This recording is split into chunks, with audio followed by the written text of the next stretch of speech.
Hey everyone, Ivy League Gaming here, and today we're playing Watcher of Realms. For today's video, I'm gonna do a bit of a reaction video. We're gonna watch the best tips for beginners from the official YouTube channel. Let's see what they have to say. Let me give my feedback as a new player to see if, hell, am I gonna learn something new? Is it stuff I already know? Or do I have a different opinion? Let's watch together. The finest blood for the most untainted soul. So this is a new series I want to try doing with all of these Watchers Academy videos. I kind of want to go through and watch them with you guys and react, talk about it. Yeah, let's learn together. Let's see what the official channel has to say. Do they do a good job of telling us how to play the game? Are we going to pick up special tips from this? Or is it going to be kind of basic and I don't know. Like, I don't know what to expect, right? So let's see what we're going to say here. I'm really curious, and I'm looking forward to watching, honestly. Let me get my volume down. Let's watch this together, and I will try not to pause too often, but we'll stop at some points if needed, and I will, of course, talk about it at the end. So yeah, let's watch together. Welcome to the Watchers Academy first ever video. Are you a novice looking for guidance on how to navigate this period? Well, you're in luck.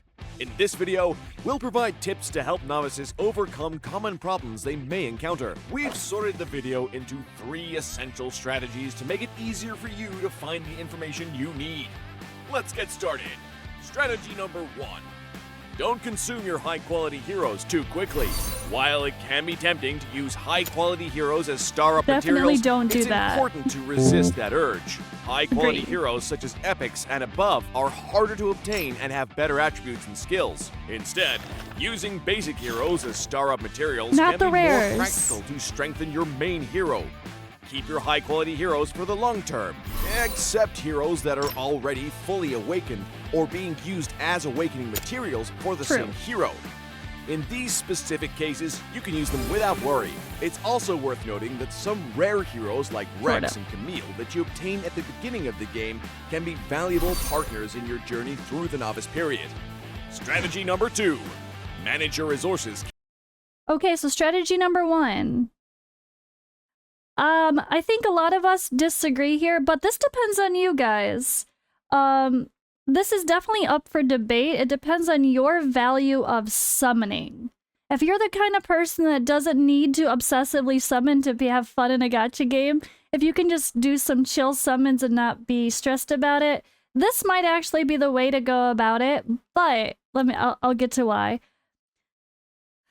If you really want to have as many summons as possible and but in a fair way of not wasting resources, we have been suggesting that the rare heroes get used for diamonds. And what I mean by that is selling them.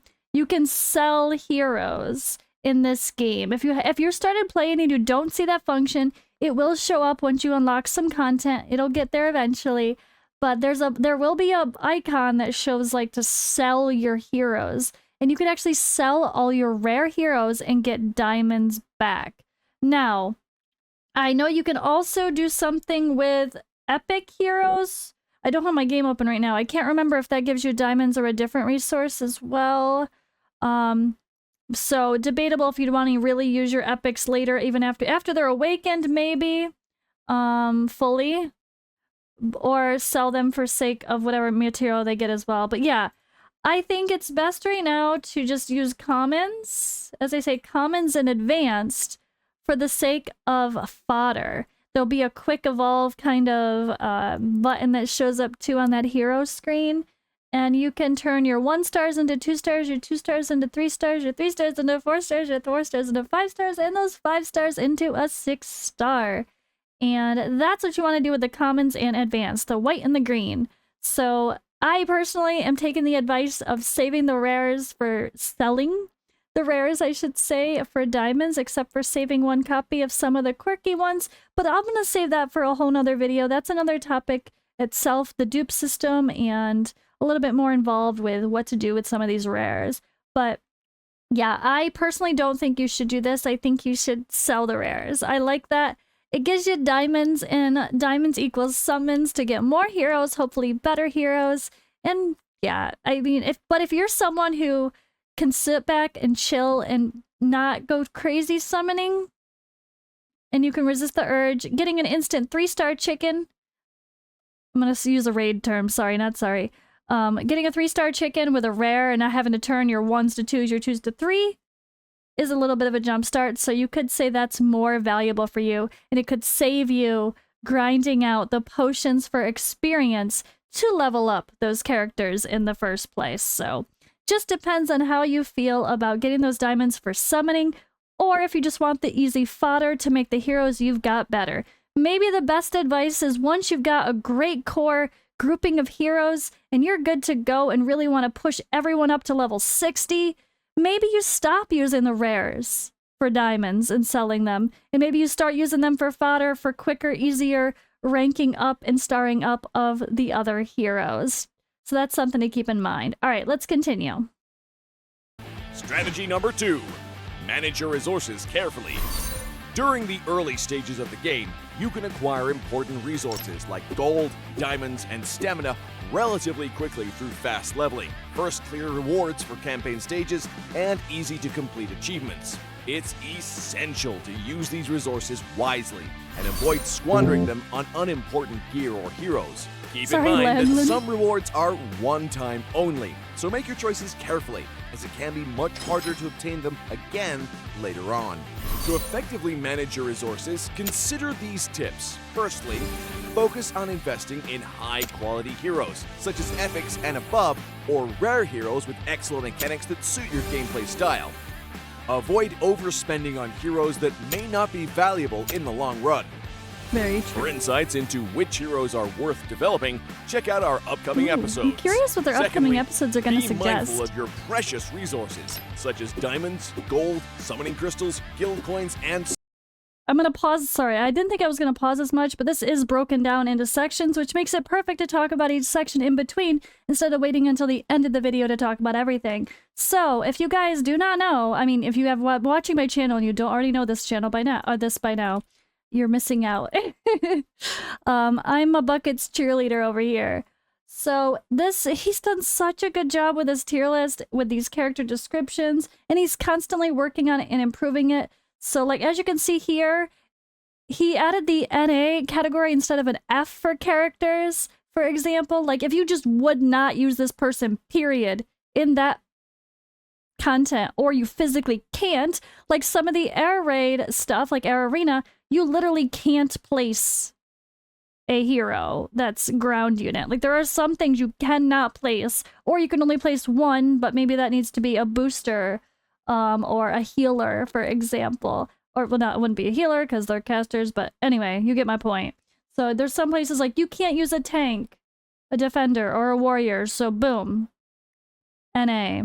This is just a good example here. But if you're looking to get an idea of what's going to be good to invest in, like the thing suggests, just being very careful about who you're putting those resources into.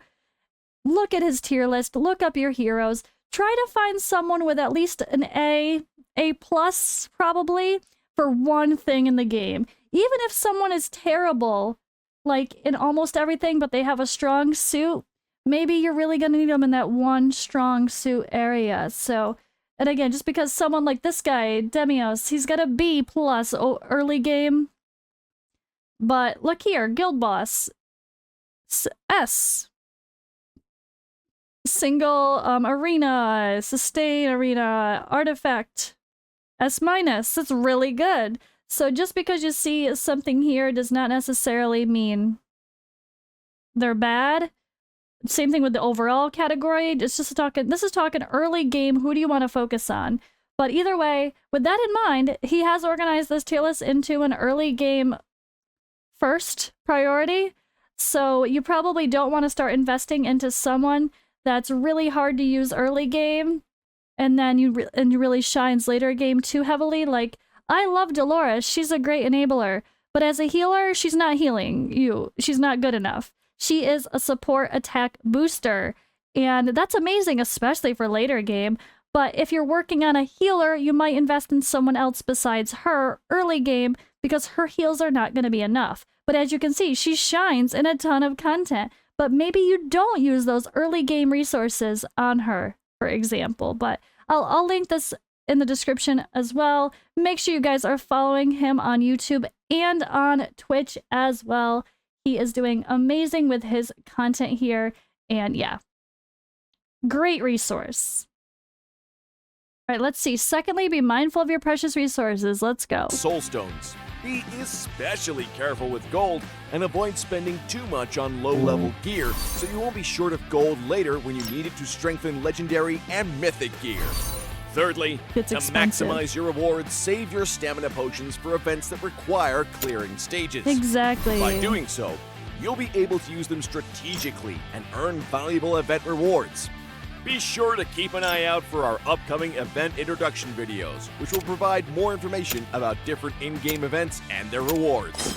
Also, challenge the experience or gold rates with corresponding bonuses wisely. Plan your challenges to maximize your earnings after accumulating a specific number of stamina potions. Lastly, use your daily automatic battle attempts wisely to free your hands for other activities while your characters fight for you. Your attempts reset at 12 AM every day, so use them whenever you need to without worrying about wasting them. Also, note that one automatic battle won't consume an attempt. I love so, this. choose one or more automatic battles based on your individual situation. Adapt these tips to your own situation as needed. By managing your resources carefully, you can make progress in the game more effectively and efficiently. Strategy number 3. Don't miss out on important events. In addition to advancing through stages with stamina, various activities don't require stamina and offer generous rewards. Firstly, logging in daily provides valuable rewards effortlessly. Secondly, you can join in guild boss battles, Great rewards. arena battles, monster waves, and factional trials for a chance Do your to earn tide coveted every day, rewards all three and of them. valuable resources. During guild boss battles, you can get items like these, while arena battles and monster waves can also provide bonus resources. Factional trials offer unique rewards, such as materials to enhance the Pantheon, improving your overall attributes. They can also increase your hero capacity, allowing you to store more heroes with ease. I love Lastly, that. completing daily quests can help you progress quickly toward weekly and monthly rewards. By diversifying your gaming habits, you can become stronger, faster. To wrap up, let's review the 3 major points we discussed. That's all for today's Watchers Academy episode. If you find it helpful, please hit the like button and subscribe to our YouTube channel. We'll continue to update and see you in the next video. Watcher Woohoo. of Realms. All right. So yeah, that was great. It was a nice video. I liked it. It was better than I expected. So many times I've seen these official game channels just put out basic, not really helpful, just kind of talk about an area of the game kind of videos. But the advice is pretty solid, I think. I mean, it's simple, but it's simple, but it's kind of the, well, duh. But sometimes it just takes hearing it again to click in your head. But yeah, the only thing like I said, I don't necessarily agree that you would use epics. I mean, I don't know. I can't decide. But I don't know that you would use rares right away until you've got a really good roster to where you're less concerned with summoning all the time. It's early days. You need to get your roster going. You need to get people to work on in the first place. So I think using your rares for diamonds that can result in those summons is a little bit more valuable for the early stages.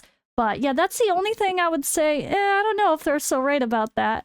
But this is their game. It's their opinion, of course, and how they intended it. But that doesn't mean us content creators aren't going to have differing opinions or find quirky strategies or find ways to, I don't want to say cheese systems, but sometimes that's the case as well. And I do think selling rares is a solid piece of advice right now. At least until you have those people that you're ready to make 5-star and 6-star, well, 4-star and 5-star chickens for in order to turn them into a 6-star hero. But that's all for now, guys. I hope you like this. I'm going to try to check out all the rest of these videos. And you guys can with me too. Be sure to comment below. I'd love to hear if you guys have any thoughts on anything that they said in this video or that I've said in response. And I'll see you in the next one.